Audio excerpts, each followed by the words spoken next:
Você já se perguntou quais segredos estão escondidos nos textos bíblicos menos conhecidos? Imagine descobrir um livro que revela os sonhos proféticos dos Nefilim.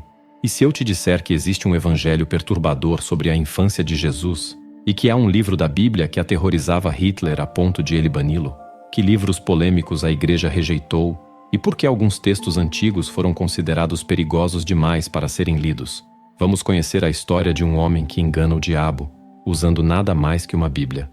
Prepare-se para uma viagem pelo lado obscuro da história bíblica, onde iremos explorar evangelhos perdidos e revelações perturbadoras que desafiam tudo. Fique conosco até o final para desvendar esses mistérios e entender como esses textos proibidos moldaram a história da religião. Se você já conhece o livro de Enoque, vai se fascinar pelo livro dos gigantes. Este texto é muito semelhante ao livro de Enoque, mas acredita-se que seja ainda mais antigo.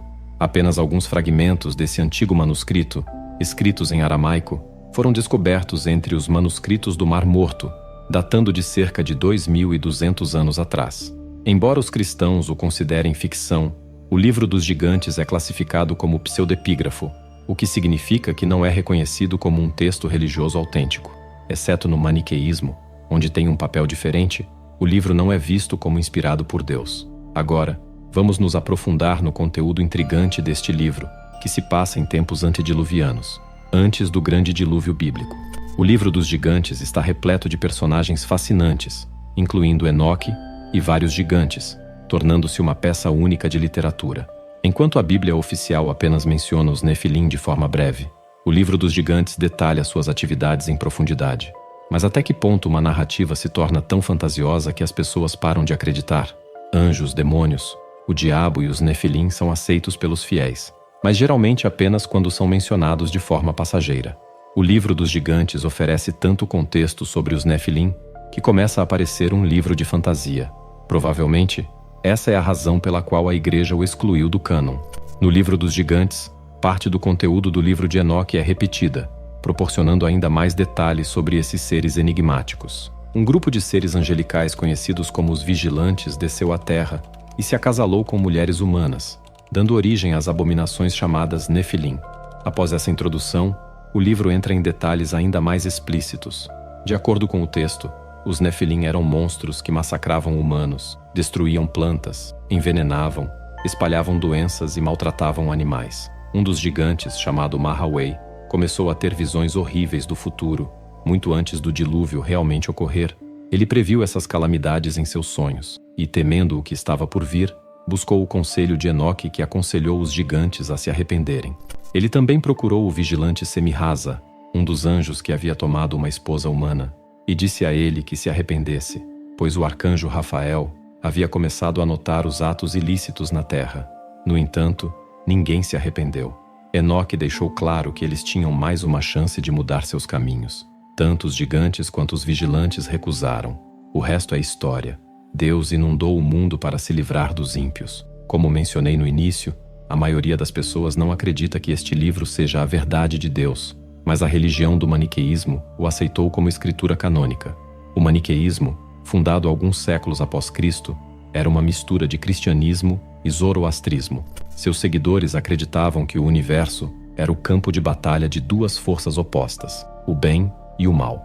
Vistos como uma ramificação herética do gnosticismo, eles estavam abertos a todos os livros bíblicos mais estranhos que os católicos tentaram eliminar. No livro de Apocalipse lemos: "Sei onde você mora, onde está o trono de Satanás. Contudo, você se mantém fiel ao meu nome. Não renunciou à sua fé em mim, nem mesmo nos dias de Antipas, minha testemunha fiel, que foi morto em sua cidade, onde Satanás habita." Essa passagem sugere que Satanás residia em uma cidade real na Terra e possuía um trono físico. Como você se sentiria se eu dissesse que esse trono está atualmente no Museu de Pérgamo, em Berlim, na Alemanha? Conhecido como o Grande Altar de Pérgamo, muitos estudiosos bíblicos acreditam que ele era o trono físico de Satanás, descrito pelo profeta João em Apocalipse. A antiga cidade de Pérgamo, cujas ruínas se encontram no topo de uma montanha na costa turca, tinha uma vista deslumbrante para o mar Egeu, embora poucas construções tenham sobrevivido ao tempo. Ao longo dos anos, Pérgamo foi desmontada e destruída. Nos tempos de Cristo, Pérgamo rivalizava com grandes cidades como Alexandria e Antioquia. A cidade era um centro de ciência e tinha uma economia próspera, além de ser considerada o local onde Satanás reinava. O grande altar de Pérgamo é visto como uma das estruturas mais impressionantes do mundo greco-romano. Sua aparência lembra um trono gigantesco, digno de um deus, até mesmo de um deus maligno.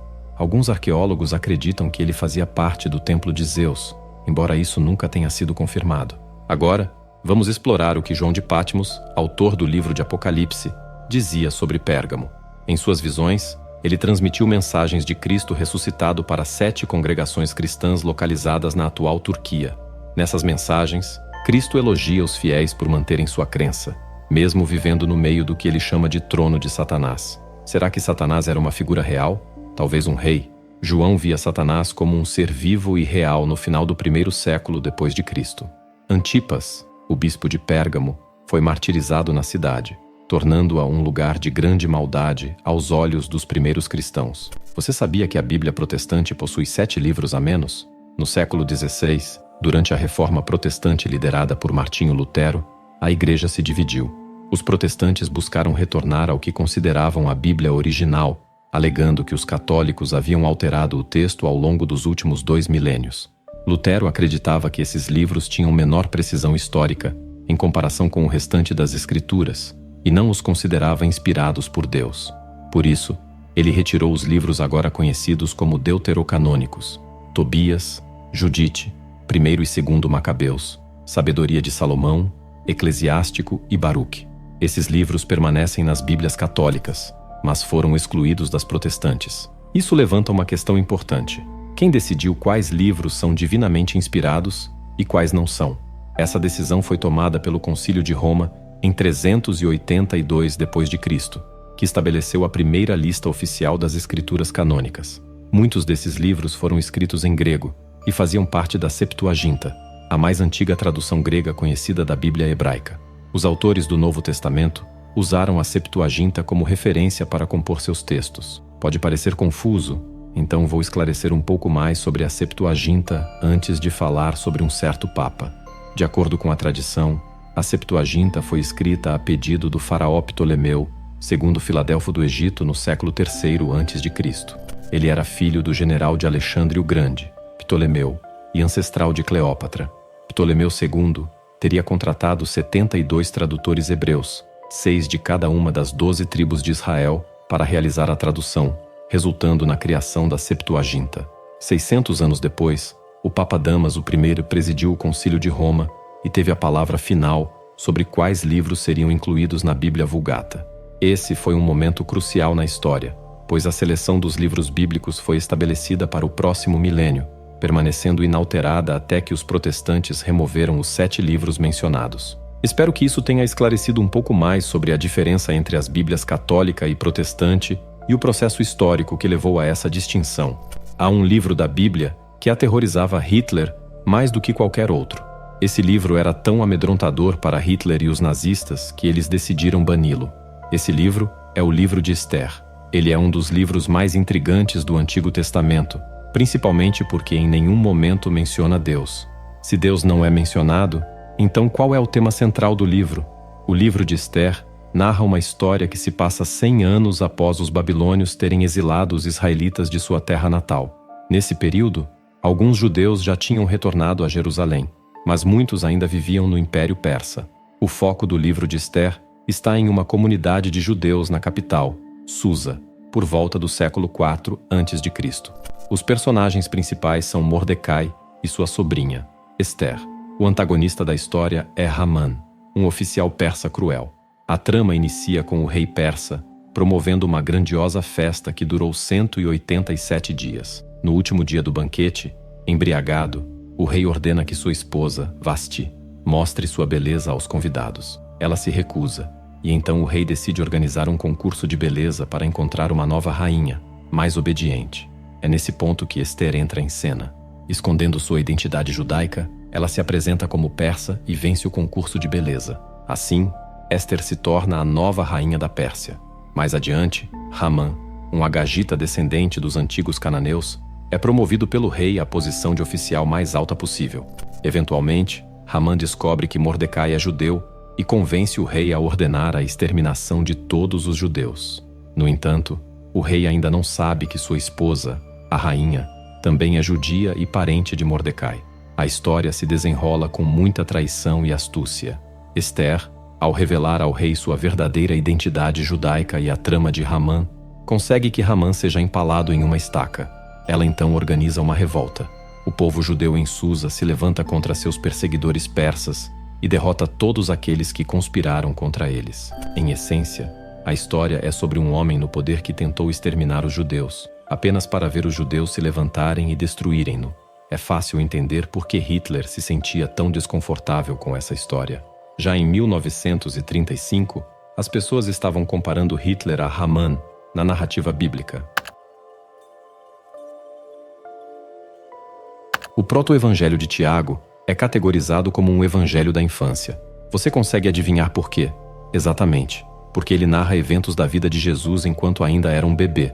Esqueça o ministério de Cristo. Este livro revela a intrigante história do que Jesus fazia quando ainda usava fraldas. Além disso, o proto-evangelho oferece detalhes específicos sobre a concepção milagrosa da Virgem Maria, abordando desde o nascimento até o casamento com José e a jornada do casal até Belém. Mas será que esse livro é autêntico e aceito pela Igreja como parte das Escrituras Sagradas? A resposta é sim, para a autenticidade, e não para a aceitação oficial pela Igreja. O proto-evangelho é um livro verdadeiro que já circulava por volta de 150 d.C. Apesar de restarem apenas algumas cópias, em 405 d.C., o Papa Inocêncio I condenou o livro como blasfêmia. Embora Inocêncio o rejeitasse, não havia muito que o Papa pudesse fazer para impedir sua circulação. Por volta do ano 500, o decreto gelasiano, que estabeleceu o cânone bíblico oficial conforme o Concílio de Roma, também rejeitou o livro. No entanto, o povo comum adorava esse texto. O proto-evangelho de Tiago tornou-se extremamente influente. Disse que o autor do livro é Tiago, o meio-irmão de Jesus. Não um irmão de sangue, mas filho de José de um casamento anterior. O que realmente encantava as pessoas há 1500 anos era a narrativa descritiva e envolvente do livro. Ele apresenta Maria como uma criança extraordinária, nascida de pais abastados. Ela veio ao mundo no 7º mês da gravidez de sua mãe. A gravidez de Maria, destacando sua singularidade, foi dedicada a Deus por sua mãe, Ana. Aos 3 anos, Maria foi enviada ao templo judaico, onde era alimentada diariamente por um anjo. Poucas pessoas têm o privilégio de ter um anjo como cuidador. Uma tragédia ocorreu quando Maria estava prestes a completar 12 anos. Os sacerdotes judeus não a queriam mais no templo, pois seu sangue menstrual tornaria o local impuro. Então, Deus colocou Maria sob a proteção de José, um homem adulto que havia recentemente perdido sua esposa. Pode parecer estranho, mas José não tinha interesse em um relacionamento íntimo com Maria. Ele queria apenas ser seu guardião. Pouco depois de Maria deixar o templo e se juntar a José, o arcanjo Gabriel apareceu a ela, anunciando que ela conceberia Jesus, o Filho de Deus. O Evangelho segue narrando os eventos até o nascimento de Cristo, a visita dos 3 magos, o massacre dos inocentes em Belém e o martírio de Zacarias, pai de João Batista. Há até um epílogo que descreve as circunstâncias em que o livro foi escrito. O Evangelho de Tiago foi o primeiro texto a dar um nome à mãe de Maria. Mas por que ele é tão controverso? Porque não é parte do cânone oficial das Escrituras, sendo considerado pela Igreja como uma espécie de expansão bíblica. Foi um dos muitos livros escritos por estudiosos que buscavam adicionar contexto e histórias de fundo à Bíblia aceita. Agora, mudando de assunto, vamos falar sobre a perturbadora Bíblia dos Escravos, uma das Bíblias mais raras e chocantes. Recentemente, foi exibida no Museu da Bíblia em Washington. Conhecida como a Bíblia dos Escravos, ela foi usada por missionários britânicos como um instrumento de controle e manipulação dos escravos. Existem apenas 3 cópias conhecidas desse texto, e a exibida em Washington é a única nos Estados Unidos. Anthony Schmidt, curador do museu e especialista em religião, explicou que essa Bíblia foi publicada em 1807. Contém trechos selecionados da Bíblia Sagrada, adaptados especificamente para os escravos africanos nas Índias Ocidentais Britânicas, hoje conhecidas como Caribe. Você sabia que a Bíblia tem mudado e continua a mudar conforme diferentes interpretações? Alguns livros são removidos, outros adicionados. Porém, a Bíblia dos Escravos representa um nível extremo dessa manipulação. Não foi apenas alterada levemente. foi completamente modificada a ponto de se tornar irreconhecível para aqueles familiarizados com a Bíblia tradicional. Schmidt mencionou que cerca de 90% do Antigo Testamento foi removido, assim como 50% do Novo Testamento. Livros inteiros, como Gênesis, foram completamente excluídos. Mas qual era o propósito disso? O objetivo era claro: usar a religião como ferramenta de controle, removendo passagens que pudessem inspirar esperança ou resistência entre os escravos. A Bíblia dos Escravos é um exemplo extremo de como textos sagrados podem ser manipulados para servir interesses específicos. Mesmo a Bíblia protestante, que contém 7 livros a menos que a versão católica, possui 1189 capítulos. Em contraste, a Bíblia dos Escravos contém apenas 232 capítulos. Existem diversas teorias sobre o motivo dessa drástica redução, e nenhuma delas é favorável à humanidade. A maioria dos especialistas concorda que os fazendeiros nas Índias Ocidentais Britânicas não eram entusiastas dos missionários cristãos. Embora os missionários muitas vezes tenham uma reputação negativa, muitos trabalhavam com africanos escravizados nas plantações. Talvez fossem mal orientados e até um pouco imorais, mas eles tentavam educar os escravos, e grande parte dessa educação centrava-se na Bíblia.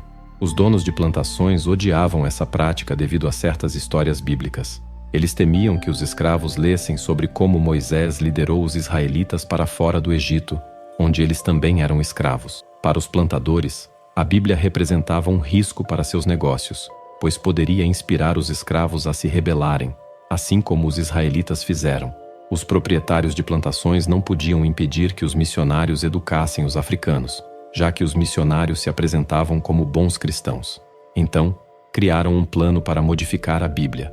Qualquer menção a rebeliões foi removida, enquanto passagens que poderiam ser interpretadas como pró-escravidão foram mantidas. Por exemplo, a passagem de Efésios: servos, obedeçam aos seus senhores terrenos com respeito e temor, com sinceridade de coração, como a Cristo. Essas eram as mensagens deixadas nas Bíblias, projetadas para convencer os escravos de que Jesus queria que eles permanecessem em servidão. Há 2 milênios, a humanidade era tão fascinada pelo Apocalipse quanto somos hoje.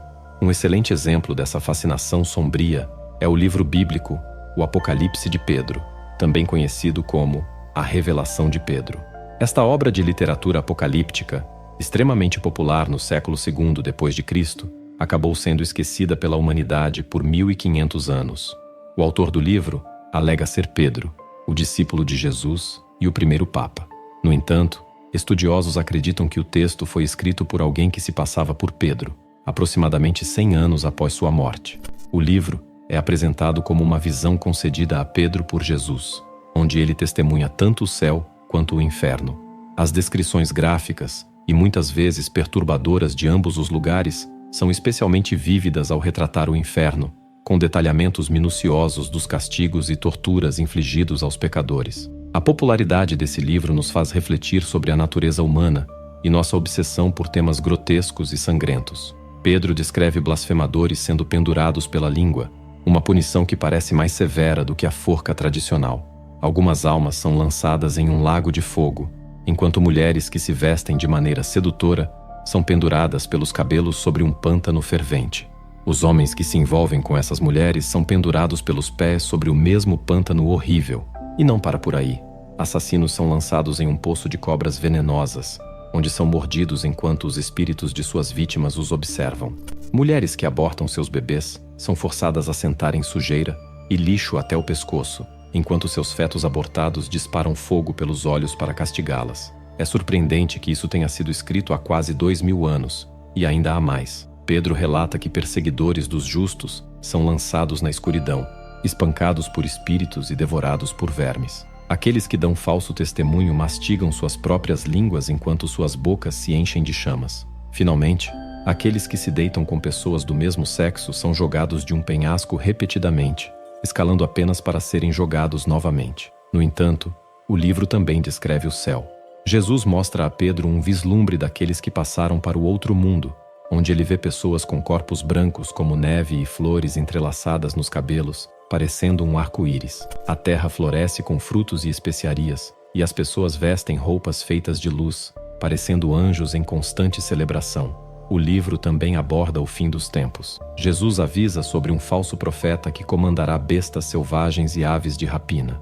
Os mortos se levantarão para enfrentar a ira de Deus, e no fim, Cristo será entronizado em glória, com todas as nações da terra se arrependendo de seus pecados. O Apocalipse de Pedro era tão difundido no século II que muitas pessoas o consideravam escritura sagrada, mais aceito do que o livro do Apocalipse, que acabou sendo incluído na versão final da Bíblia. Os Borborites eram os guardiões dos textos sagrados. Um desses textos é tão perturbador que nem estou seguro se deveria falar sobre ele. Nos primeiros dias do cristianismo, os Borborites eram uma das seitas gnósticas mais importantes. Eram considerados blasfemos e pagãos pelos cristãos porque se consideravam libertinos. Isso é uma maneira sofisticada de dizer que eles abraçavam todos os prazeres que o mundo terreno tinha a oferecer. Em vez de tratar o prazer como pecado, eles se deleitavam nele. Os livros sagrados dos Borborites incluíam o Evangelho de Eva, o Apocalipse de Adão e o Evangelho da Perfeição. Eles também dedicavam uma grande parte de sua literatura a Maria Madalena, que era considerada uma deusa por eles. Tinham livros sagrados como as Questões de Maria, e não podemos esquecer do nascimento de Maria. De todos os grupos gnósticos, nenhum era tão desprezado quanto eles. Embora usassem algumas partes da Bíblia, eles rejeitavam abertamente o Deus do Antigo Testamento, afirmando que ele era uma divindade impostora, nada mais que um falso ídolo. Eles ensinavam muitas coisas incomuns que deixariam as pessoas desconfortáveis até hoje. Além disso, eles acreditavam que existiam 8 céus, cada um governado por um arconte. Os gnósticos acreditavam que os arcontes eram seres supremos que haviam criado todo o universo físico, cada um sendo responsável por uma parte dele. Os arcontes, relacionados a um dos planetas, impediam as almas de escapar do reino material. Eles também acreditavam que plantas e animais tinham almas. Infelizmente, as coisas estão prestes a ficar realmente estranhas. Muito, muito estranhas. Os Borborites eram obcecados por fluidos corporais. E quero dizer todos os fluidos corporais. Em uma versão perversa da Eucaristia, eles se lambuzavam com sangue menstrual. Eles faziam outras coisas com ele também, que honestamente nem consigo dizer em voz alta, então deixarei para sua imaginação. E eles tinham rituais sexuais estranhos. Se uma mulher engravidasse durante um desses rituais, mais tarde eles extraíam e consumiam o feto. Essas pessoas eram canibais que comiam bebês não nascidos. Eu nem sabia que isso existia e, de certa forma, lamento saber agora. Eu mencionei anteriormente sobre um texto tão perturbador que nem deveria estar falando sobre ele. Esse texto é As Grandes Questões de Maria, um livro que, de forma alguma, jamais encontraria seu caminho na Bíblia. Dentro das páginas desse livro, há uma história sobre Jesus levando Maria Madalena pela mão até o topo de uma montanha.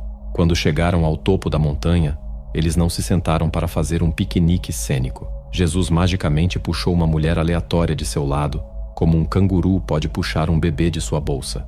Então, enquanto Maria Madalena assistia, Jesus e a mulher misteriosa se tornaram bastante íntimos. Quem teria pensado que Jesus era tão excêntrico? Aparentemente, os Borborites pensavam assim. Um dos evangelhos mais intrigantes já escritos, embora não se compare aos textos Borborites, é o Evangelho de Judas.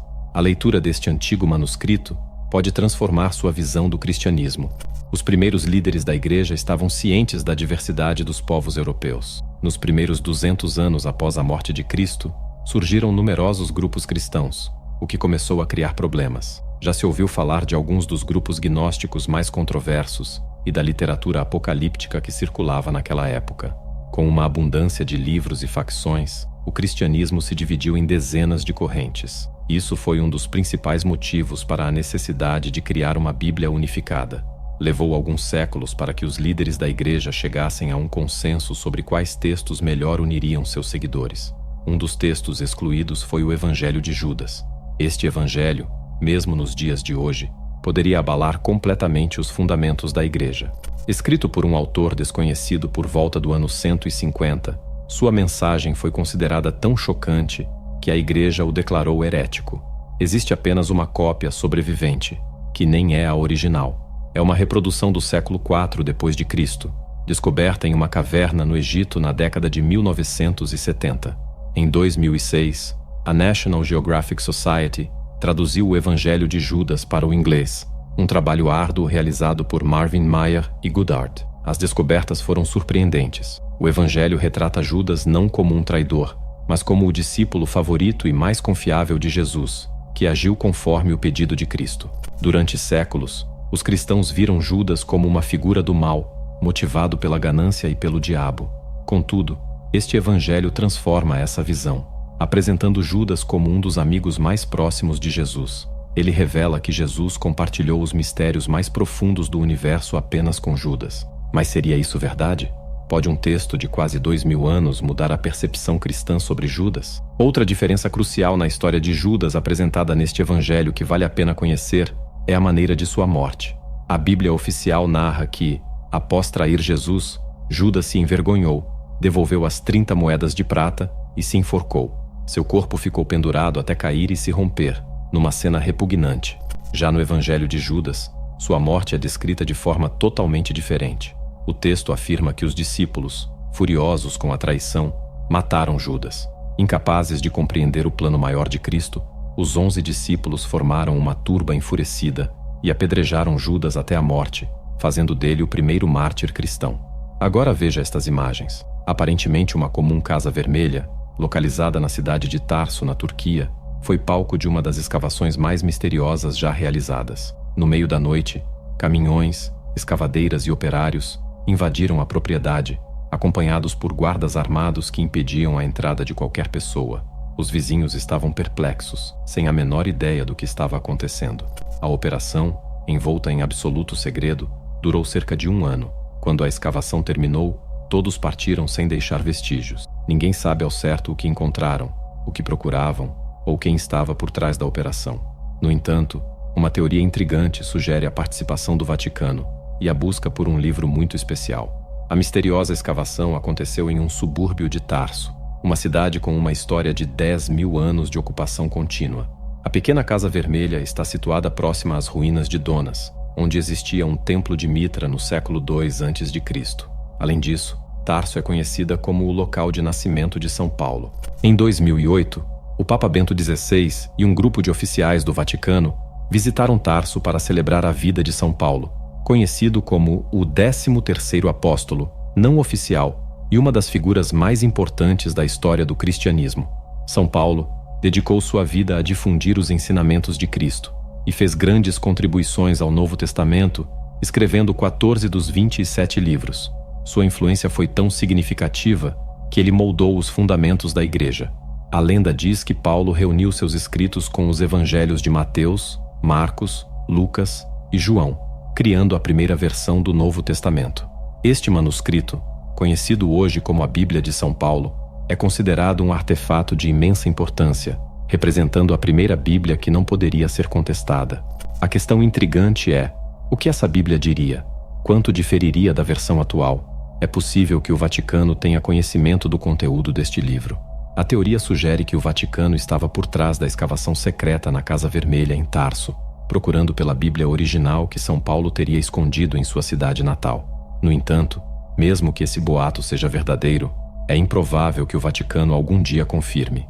O Testamento de Abraão é um dos livros excluídos da Bíblia, conhecido por apresentar contradições em relação às escrituras aceitas. No entanto, há um grupo específico que o considera sagrado, os Beta Israel, judeus etíopes, que o incluem em seu cânone religioso.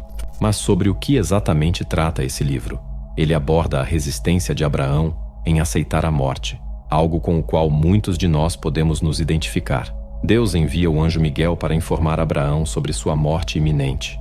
No entanto, ao encontrar Abraão, Miguel não consegue cumprir sua missão, pois Abraão é uma pessoa extremamente boa. Retornando ao céu, Miguel admite a Deus que não tem coragem de dar a notícia a Abraão. Em resposta, Deus propõe um compromisso. Enviará um sonho a Isaac, filho de Abraão, para que ele comunique ao pai sobre seu destino. Miguel é sensível demais para fazê-lo pessoalmente. É provável que essa situação tenha sido escrita para ser humorística para os leitores de 2000 anos atrás. No decorrer do livro, Abraão faz tudo o que pode para evitar a morte.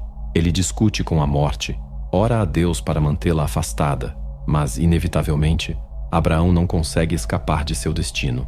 A morte acaba convencendo Abraão a beijar sua mão, prometendo-lhe conforto. Porém, ao fazê-lo, Abraão morre instantaneamente e sua alma é elevada ao céu. Este é um dos raros livros não canônicos que os estudiosos concordam ter sido criado puramente para entretenimento. O Testamento de Abraão é uma obra intrigante que desafia as narrativas tradicionais da Bíblia, oferecendo uma perspectiva única sobre a vida e a morte do patriarca Abraão. Você já teve a oportunidade de explorar textos não canônicos como este? Conte-nos sobre sua experiência nos comentários abaixo. Niccolò Paganini tocava violino com uma habilidade tão divina e extraordinária que muitos acreditavam que ele havia vendido sua alma ao diabo em troca de seu talento sem precedentes. Nascido em outubro de 1782, em Gênova, Itália, desde cedo demonstrou ser um gênio musical. Começou a tocar mandolim aos 5 anos, passou para o violino aos 7, fez sua primeira apresentação pública aos 11 e iniciou turnês solo aos 15. Entre os músicos excepcionais do século XIX, Niccolò foi sem dúvida o mais destacado. Aqueles que não acreditavam que ele havia vendido sua alma pelo talento extraordinário, acreditavam que sua mãe o havia feito por ele. Havia rumores de que a mãe de Niccolò teria feito um pacto com o diabo, oferecendo sua própria alma quando ele ainda era criança, para garantir que ele se tornasse o maior violinista da história. Se isso é verdade ou não, permanece um mistério. Mas Niccolò pode ter sido simplesmente um prodígio legítimo. A história conta que ele estudou com o renomado violinista Alessandro Rolla aos 13 anos, mas rapidamente superou tudo o que seu mestre podia lhe ensinar. Mesmo tão jovem, Niccolò já possuía um talento tão grande que os melhores músicos da época não conseguiam acompanhá-lo. No entanto, talento não é sinônimo de felicidade.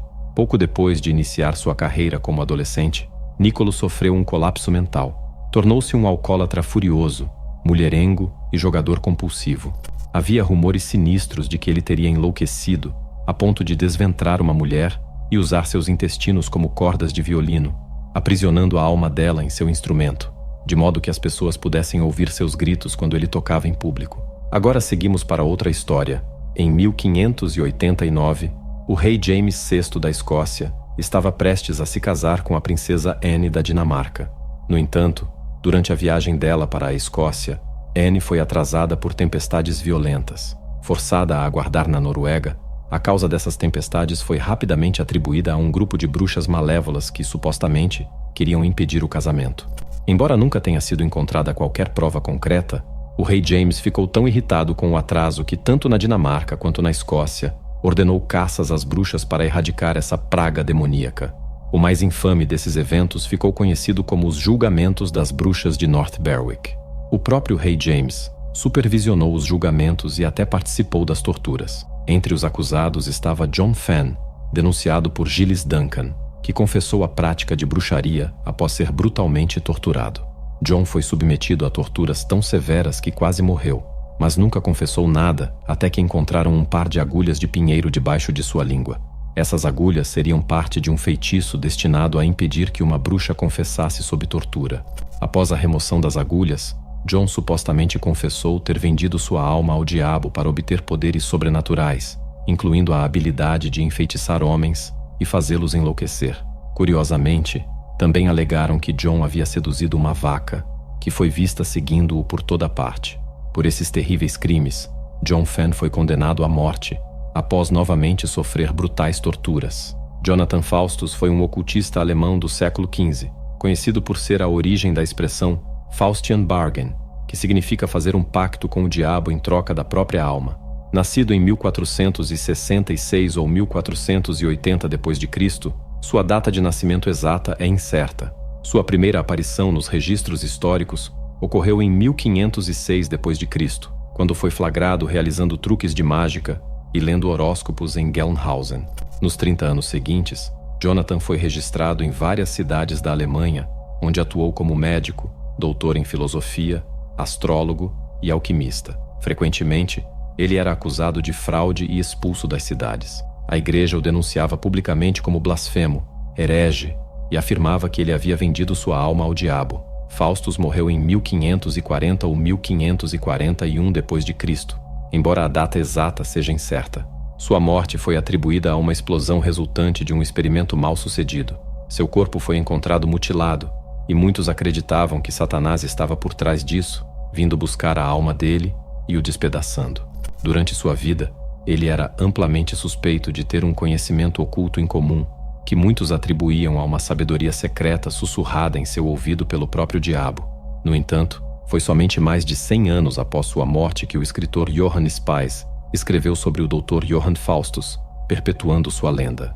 O Papa Silvestre II, nascido em 946 d.C., como Gerberto de Aurillac, emergiu como um estudioso notável na França, tornando-se professor e, posteriormente, bispo de Roma e governante dos Estados Papais de 999 d.C., até sua morte em 1003 d.C.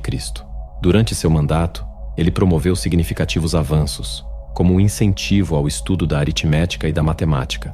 Ele é amplamente reconhecido por reintroduzir o ábaco na Europa, após séculos de esquecimento desde a era greco-romana, além de introduzir o sistema numeral decimal. Em 996 d.C., ele inventou o primeiro relógio mecânico. Contudo, existe um aspecto menos conhecido sobre o Papa Silvestre II. De acordo com a lenda, enquanto estudava astrologia e matemática na cidade muçulmana de Sevilha, ele também se envolveu com a feitiçaria. Gerberto teria obtido um livro de feitiços de um filósofo árabe desconhecido na Espanha e, a partir daí, teria começado a praticar magia, encontrando-se com um demônio feminino chamado Meridiana. Supostamente, através dessa conexão demoníaca, ele jogou dados com o diabo, vencendo e garantindo assim sua ascensão ao papado, tornando-se o primeiro papa francês. Embora não haja como confirmar se o diabo realmente ajudou Gerberto a se tornar papa, sabemos que sua ascensão foi controversa. Ele tentou reformar o clero, insistindo que apenas aqueles que levassem vidas impecáveis pudessem se tornar bispos, ou seja, apenas homens verdadeiramente santos, independentemente de sua posição, influência ou riqueza. Essa postura provocou uma grande revolta entre os nobres, resultando na expulsão de Papa Silvestre II de Roma. Quando ele tentou retornar para reivindicar seu trono, acabou sendo morto. Na mitologia puritana, acreditava-se que uma pessoa podia firmar um pacto com Satanás, assinando seu nome com tinta ou sangue no chamado Livro do Diabo. Apenas ao assinar esse livro, era possível obter poderes demoníacos ou se tornar uma praticante de bruxaria. Em nenhum momento da história esse livro foi mais relevante do que nos julgamentos das bruxas de Salem. Para os puritanos de Salem Village, na década de 1690, essa assinatura era a única maneira de selar um acordo com Satanás. Assim como os puritanos precisavam assinar o registro de membros da igreja para fazer seu pacto com Deus, acreditava-se que satanistas e bruxas precisavam assinar o Livro do Diabo. Em março de 1692, durante seu depoimento em Salem, Abigail Williams acusou a local Rebecca Nurse de tentar forçá-la a assinar o Livro do Diabo para se juntar ao coven de Rebecca. No mês seguinte, em abril, Mercy Lewis acusou Giles Corey de bruxaria, afirmando que ele apareceu para ela como um espírito flutuante e tentou convencê-la a assinar o Livro do Diabo. O livro era considerado prova irrefutável de feitiçaria. Se um homem ou mulher estivesse em posse do livro e um membro devoto da comunidade testemunhasse isso, era uma clara indicação de conluio com o diabo. Embora ninguém realmente tivesse visto o livro, a maioria acreditava que ele existia em algum lugar. Quando Giles Corey foi interrogado e se recusou a confessar ou negar as acusações, foi executado por esmagamento. Rebecca Nurse também foi condenada e enforcada em 19 de julho de 1692. Urbain Grandier assinou um pacto com o diabo no século XVII, colocando seu nome em um pedaço de papel que também continha as assinaturas de Leviatã, Astarote e outros demônios. Esse documento serviu como evidência durante o julgamento de possessão em Loudun, na França, em 1634. Este foi o primeiro grande escândalo de possessão demoníaca no país naquele século. Na época, Urbain era um padre da paróquia e foi acusado de ter feito um acordo com o diabo, permitindo que Satanás possuísse seu corpo. As acusações surgiram depois que um grupo de freiras alegou que Urbain as estava abusando a portas fechadas. Para conseguir sua execução e afastá-lo, as freiras afirmaram que ele estava em conluio com o diabo. Segundo elas, após vender sua alma, ele permitiu que Satanás residisse em seu corpo para que pudesse usufruir dos prazeres terrenos. Exorcismos foram realizados frequentemente no padre e em outros supostamente possuídos, a ponto de se tornarem uma atração turística. Bruxas, incluindo o próprio Urban, foram torturadas durante esse período. Em agosto de 1634, quando ficou evidente que o diabo não deixaria seu corpo, Urban foi queimado vivo na fogueira. Segundo Freud, também conhecido como Seander, o sábio, foi um padre islandês nascido em 1056 d.C. Ele estudou na França na juventude, retornou à Islândia e fundou uma escola em Oddi. Semundo também escreveu uma longa e importante história dos reis noruegueses. Embora essa obra atualmente esteja perdida, sem cópias sobreviventes, ela foi utilizada por autores posteriores para completar outras obras sobre a história da Noruega. No entanto, no folclore islandês, Seander é um personagem muito mais intrigante. Diversas histórias relatam como ele usou sua inteligência superior para enganar o diabo e fazê-lo realizar seus trabalhos sujos. A história mais famosa envolve Semundo fazendo um pacto com o diabo para que este o levasse da Europa até a Islândia na forma de uma foca. Seander provocou Satanás, dizendo que ele não conseguiria realizar tal façanha, o que apenas aumentou o desejo do demônio de provar o contrário. Quando o diabo se transformou, Semundor aproveitou a carona até a Islândia e o enganou ao chegarem à costa. Antes de tocarem o solo, Semundo golpeou a cabeça da foca com uma bíblia e então pisou em terra firme. Embora hoje possa não parecer tão engenhoso, essa história era tão popular na Islândia que sobreviveu até os dias atuais. No século XII, o Império Holandês se expandia rapidamente pelo mundo, estabelecendo colônias em quase todos os principais continentes. A colônia mais lucrativa do Império era Batávia, hoje conhecida como Indonésia. Apesar de terem acesso às especiarias mais valiosas e desejadas, o sucesso dos holandeses dependia da rapidez. Quanto mais rápido um capitão transportasse produtos de um porto a outro, mais lucro gerava. Essa agilidade era essencial para competir com Portugal e Inglaterra. A velocidade de um capitão determinava a riqueza de sua tripulação. No início do século, a viagem da Indonésia para os Países Baixos durava aproximadamente um ano. Contudo, em 1678, o renomado capitão Bernard Foch realizou a viagem em menos de 4 meses. Ele conseguiu navegar ao redor da África, cruzar o Oceano Índico e alcançar a Europa cerca de 4 vezes mais rápido do que qualquer outra pessoa na época. Foch não possuía um barco especial e os ventos não lhe eram mais favoráveis do que aos outros. Ele simplesmente navegava mais rápido, quase como se fosse por mágica. Essa velocidade extraordinária rapidamente gerou rumores. Começaram a surgir boatos de que Bernard Foch teria feito um pacto com o diabo. Diziam que apenas com a ajuda de Satanás, ele poderia se tornar o capitão mais rápido do mundo e acumular tamanha riqueza. Até hoje, ninguém sabe como ele conseguiu fazer uma viagem tão rápida sem a suposta intervenção do diabo. Jonathan Moulton é uma figura notável da história de New Hampshire no século XVIII. Moulton ascendeu politicamente de forma bastante astuta, enganando o governador Benning Wentworth para obter uma enorme concessão de terras, em um local atualmente chamado New Hampton. Ele também mudava de lealdade sempre que isso lhe era vantajoso. Ele defendeu New Hampton na Guerra Revolucionária, mas posteriormente trocou de lado, apoiando o exército continental durante a Batalha de Saratoga. Continuou sendo um líder político poderoso e inconstante até sua morte em 1787. Hoje, historiadores o consideram o homem mais rico de Hampton, embora se saiba pouco sobre sua vida. Supostamente, ele era filho de um marceneiro e acumulou sua imensa fortuna comprando e vendendo mercadorias. Há também relatos de que ele saqueava destroços de navios na costa de New Hampshire para enriquecer. No entanto, existe uma teoria ainda mais sombria envolvendo Jonathan Moulton. Após sua morte e sepultamento em uma cova sem marca, começaram a circular rumores de que Jonathan teria feito um pacto com o diabo. Acredita-se que ele vendeu sua alma em troca de uma bota cheia de ouro para cada ano de sua vida. Após sua morte, dizem que Satanás roubou seu corpo do túmulo, deixando uma bota cheia de ouro em seu lugar. Gilles de Rais é considerado um dos piores serial killers da história. No entanto, no século XV, ele lutou ao lado de Joana d'Arc como um nobre prestigiado, dedicando sua vida a defender a França contra a Inglaterra na Guerra dos 100 Anos. Após a vitória francesa, Gilles foi condenado por um tribunal em Nantes por assassinar 150 crianças em rituais satânicos. Ele foi pego em flagrante. Em 1440, após sequestrar um padre, as autoridades da igreja local começaram a suspeitar dele. Sua figura era tão terrível que, após ser enforcado e queimado naquele mesmo ano, tornou-se a inspiração para o conto popular francês Barba Azul. Depois de se aposentar do serviço militar, Gilles começou a esbanjar sua fortuna em maus investimentos e um estilo de vida luxuoso, acabando falido.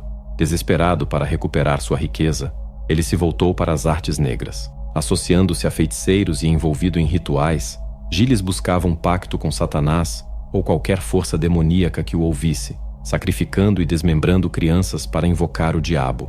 No fim, Gilles de Rais era apenas um assassino doentio que foi enforcado 5 dias antes do Halloween.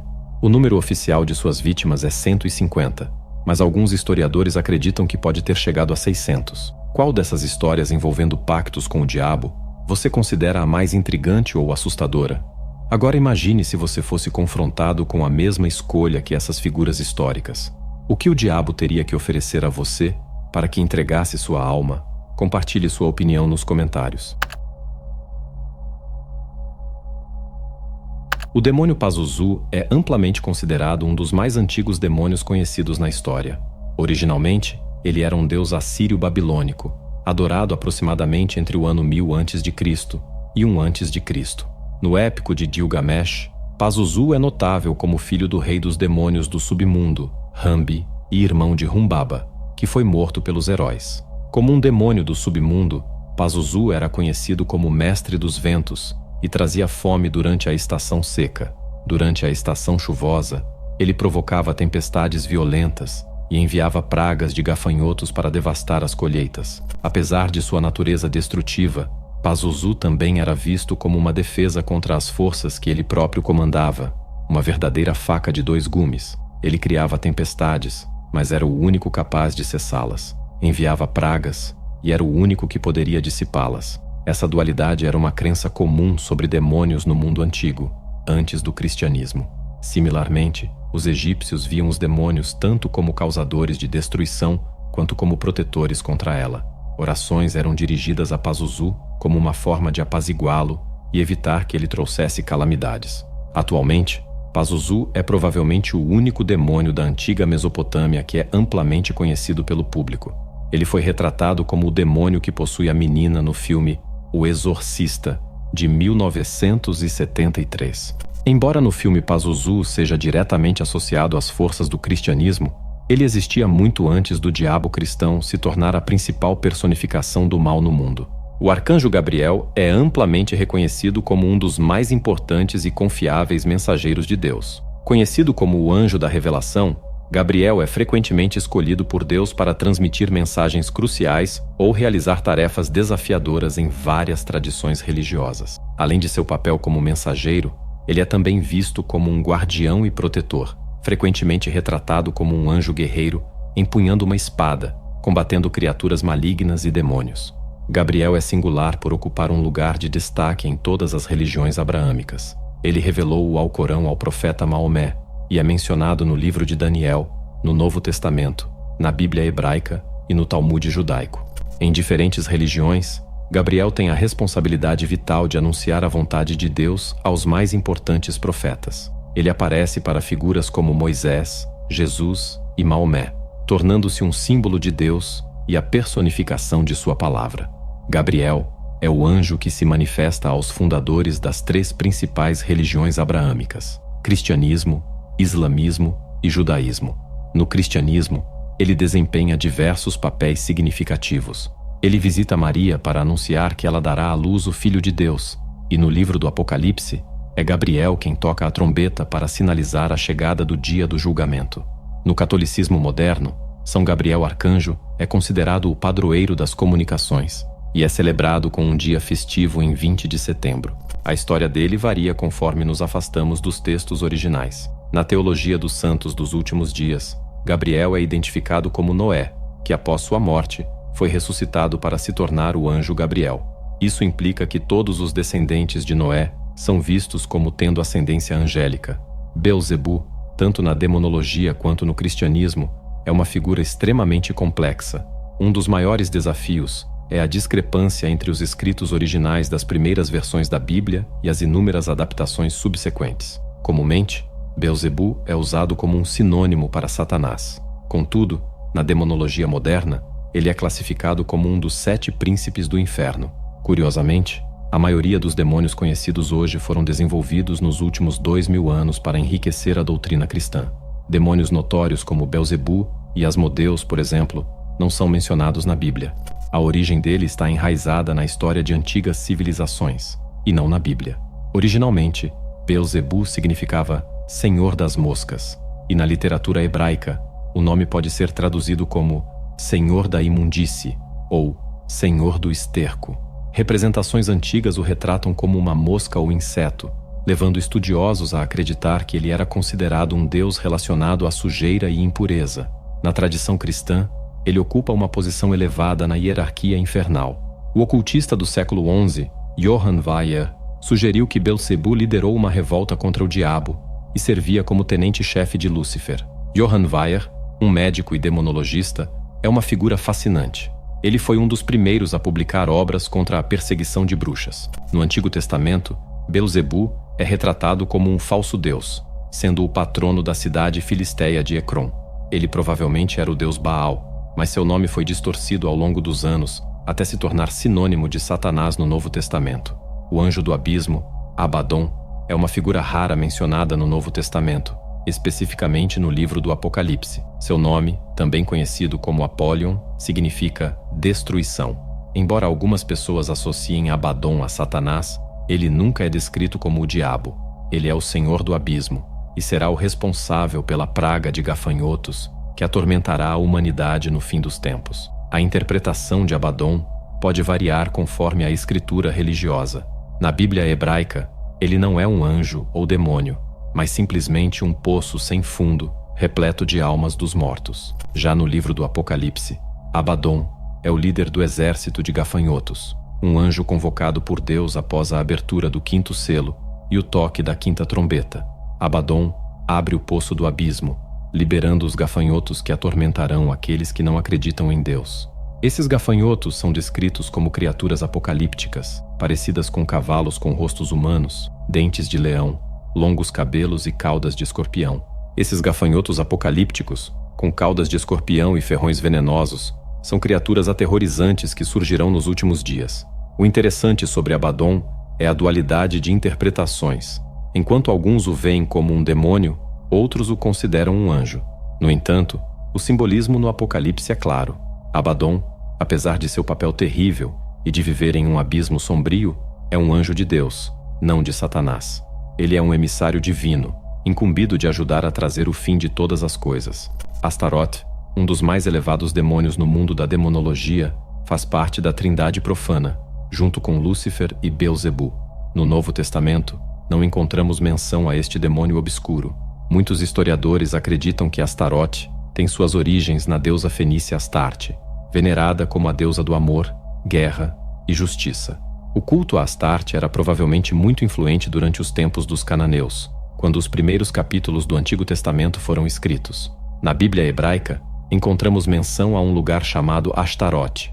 Assim como Atenas foi nomeada em homenagem à deusa Atena, a antiga cidade de Ashtarote recebeu seu nome da deusa Astarte. Esta cidade foi palco de uma grande batalha entre o rei Kedorlaomer e os Refaíns. No livro dos Juízes, há uma passagem que descreve como o povo hebreu abandonava seus Baals e Astarotes, ou seja, deixava de adorar deuses estrangeiros. Foi dessas referências antigas e da história fenícia que Astarote foi incorporado à demonologia no século XI. Ele apareceu pela primeira vez na obra Falsa Monarquia dos Demônios, publicada em 1577, como um colaborador de Lúcifer e Belzebu no governo do inferno. O arcanjo Rafael é amplamente reconhecido como o mais benevolente de todos os anjos de Deus. Ele é o anjo da cura, emanando pura compaixão por aqueles que enfrentam problemas físicos, mentais, emocionais e espirituais. A missão de Rafael é aproximar as pessoas de Deus e curar suas feridas. No contexto dos vícios, ele é o anjo ao qual muitos recorrem em busca de orientação e ajuda para superar o desespero. Em textos religiosos antigos, Rafael é frequentemente retratado como um curador. No livro de Tobias, parte oficial da Bíblia, ele restaura a visão de um cego, cura pessoas espiritual e emocionalmente, e expulsa um demônio da luxúria que atormentava uma mulher chamada Sara. Na tradição islâmica, ele também é considerado o mestre da música, louvando a Deus em mais de 1000 idiomas. Nas artes, É comumente representado segurando um bastão, simbolizando a cura, ou um caduceu, um emblema associado à profissão médica. Às vezes, ele é ilustrado com um peixe, remetendo a uma história bíblica onde usa uma parte do animal marinho para curar a cegueira de um homem. No livro de Enoque, não incluído na Bíblia oficial, o arcanjo Rafael é encarregado de curar o mundo após os anjos caídos o corromperem ao se relacionarem com mulheres humanas. Independentemente de onde seja mencionado, é um símbolo de cura e compaixão divina. Gadriel é descrito como o curador dos males e aflições da terra. Assim como alguns demônios foram mencionados após a Bíblia original, existem anjos que aparecem não nas escrituras canônicas, mas em mitos e nos chamados livros proibidos. Um desses textos é o livro de Enoque, onde o anjo Gadriel é citado.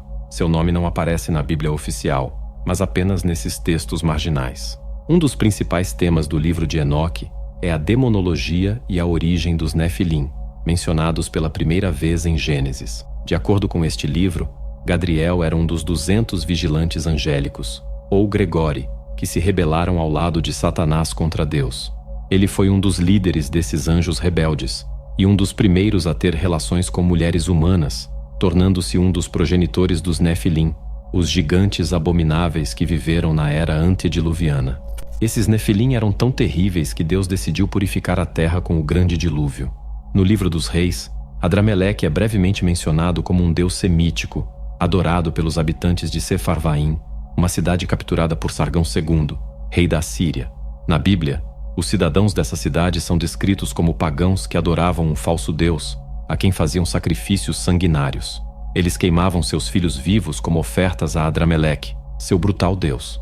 Contudo, ele era apenas uma das muitas divindades pagãs reverenciadas pelo povo da Mesopotâmia, frequentemente associado a outra entidade aterrorizante, Baal. Baal, também um deus mesopotâmico, era conhecido por exigir sacrifícios infantis.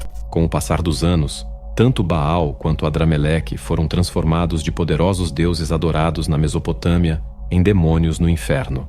Nas tradições cristãs, Adrameleque é visto como um demônio, um anjo caído ao lado de Asmodeus, derrotado pelos arcanjos Uriel e Rafael. Na demonologia moderna, Adrameleque foi rebaixado ao posto de supervisor do guarda-roupa de Satanás, frequentemente retratado na arte como uma criatura com cabeça de burro, torso humano e cauda de pavão. Choronzon é um dos demônios mais peculiares que você provavelmente nunca ouviu falar. Esse ser demoníaco não surgiu até o século XI, criado pelos excêntricos ocultistas John Dee e Edward Kelly.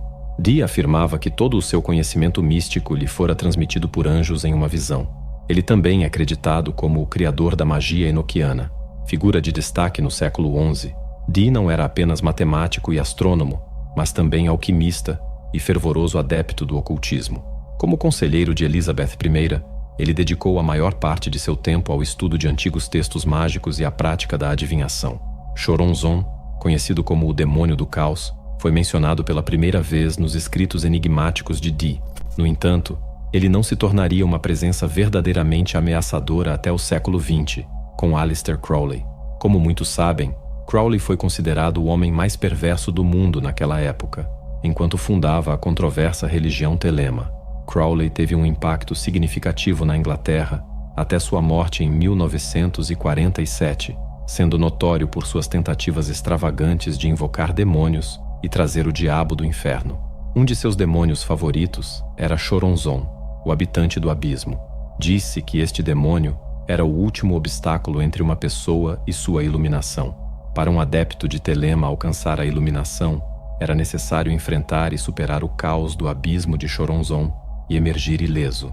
Crowley supostamente tentou invocar Choronzon na Argélia, em dezembro de 1909. O arcanjo da paz, Chamuel, é conhecido por promover o amor incondicional de Deus, a busca pela paz interior e a resolução de conflitos. Além disso, ele é associado ao amor romântico e é frequentemente invocado por aqueles que buscam entender melhor seus relacionamentos. Na arte cristã tradicional, o arcanjo Chamuel é frequentemente retratado com símbolos de coração. Curiosamente, Chamuel não é mencionado pelo nome em textos religiosos importantes, seja na tradição judaica ou cristã. No entanto, ambas as religiões reconhecem que ele desempenha grandes missões para Deus. Ele é o anjo que confortou Adão e Eva após serem expulsos do Jardim do Éden pelo anjo Gil, e também aquele que consolou Jesus Cristo no Jardim do Getsemani antes da crucificação. O único lugar onde ele parece ser mencionado pelo nome é na Cabala, a escola esotérica do misticismo judaico. Na Cabala, ele é um dos 10 anjos de Deus. Como ele se tornou uma figura popular na cultura cristã, entretanto, permanece um mistério. Gostaria de compartilhar algo especial com você. Como fã do canal O Poder da Mente, você está prestes a embarcar em uma jornada única de autoconhecimento e transformação mental. Apresento a você A Arte do Pensamento Positivo, um e-book revolucionário que redefinirá sua realidade mental. Como criador deste conteúdo e líder do canal O Poder da Mente, compartilho com você minhas experiências mais profundas e aprendizados valiosos. Cada capítulo deste e-book é um reflexo da minha jornada, repleto de lições práticas que vivi e transformei em sabedoria. Não perca essa oportunidade de transformar sua vida. Clique no link do comentário fixado e comece sua jornada rumo ao autoconhecimento e à positividade hoje mesmo. Ao terminar esta jornada pelos mistérios dos livros banidos da Bíblia, você não apenas testemunhou relatos intrigantes, mas mergulhou nas profundezas de narrativas que desafiaram dogmas e abalaram crenças. Sua dedicação em explorar essas histórias vai além da mera curiosidade. É uma busca pela compreensão, uma busca por verdade e uma vontade de entender os caminhos sinuosos que moldaram a história da religião. Permanecer até o final deste vídeo não apenas demonstra sua disposição para explorar o desconhecido, mas também reflete uma mente aberta, pronta para absorver novas perspectivas. Assim como aqueles que ousaram desafiar convenções e tradições, você se aventurou pelos corredores proibidos da história religiosa, buscando iluminar os cantos escuros do conhecimento. Neste mundo em constante mudança, é fácil se apegar às certezas e às narrativas convencionais. No entanto, é aquele que se aventura além das fronteiras do conhecido que verdadeiramente expande sua compreensão e visão de mundo. Ao permanecer até o fim, você não apenas honra a jornada que empreendemos juntos, mas também inspira outros a questionar, a explorar e a desafiar os limites do que é aceito. Portanto, aceite minha mais profunda gratidão por sua presença até o final. Que sua jornada pela busca da verdade continue a iluminar os corações e mentes daqueles ao seu redor, e que você nunca deixe de buscar a luz, mesmo nos lugares mais sombrios. Obrigado por estar conosco nesta jornada.